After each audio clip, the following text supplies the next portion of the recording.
हालिया इसराइल का कैतर पर हमला का क्या रद्द अमल आ सकता है? क्या इसराइल के कैतर पर हमले में हमास के रहनुमा मारे गए हैं?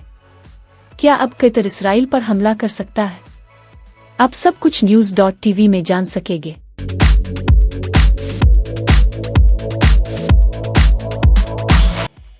इसराइल ने कैतर पर एक फिजाई हमला किया, जिसका मकसद हमास के सियासी रहनुमाओं को निशाना बनाना था। इसराइल के मुताबिक इस हमले में हमास के 5 अरकान शहीद हुए हैं, जिनमें हमास लीडर खालिद उल हया के बेटे आमाम उल हया भी शामिल हैं। उनके दफ्तर का एक डायरेक्टर और एक कतरी सिक्योरिटी एहलकार भी शहीद हुआ है। हमास की जानिब से दावा किया गया है हमास के अहम रहनुमा सलामत हैं, खालिद उल हया समेत अहम रहनुमा बच गए हैं। हमले का निशाना उनके बेटे और दीगर मावनीन बने, न कि खुद खालिद उल हया हमास की आला क़यादत बनी है। कैतर ने इस हमले को रियासती दहशतगर्दी और बैन अल-अक़वामी कानून की खिलाफ वर्जी करार दिया है। कैतर के वज़ीर आज़म ने कहा है कि यह हमला अमन मुज़ाकरात को नुकसान पहुँचाएगा और वो इलाकाई रद्दअमल पर नज़रसानी कर रहे हैं। कैतर कानूनी और सिफारती ज़राए इस्तेमाल करने का इरादा रखता है और कुछ ममालिक के साथ मुशावरत जारी है।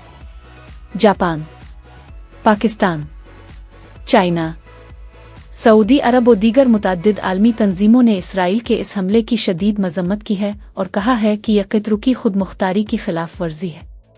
अमरीकी सदर भी इस हमले पर नाखुश हैं और कहा है इसराइल ने हमें इस हमले बारे इत्तला नहीं दी है। जब इत्तला मिली इस वक्त बहुत देर हो चुकी थी। कैतर ने ऐलान किया है कि वो कानूनी और सिफारती ज़राए इस्तेमाल करेगा, जैसा कि बैन अल-अक़वामी फोरम्स में इसराइल के खिलाफ कार्रवाई करेगा। इस बात का काफ़ी इम्कान मौजूद है कि आइंदा के लिए इसराइल कैतर पर दोबारा हमला करने की जुर्रत नहीं करेगा।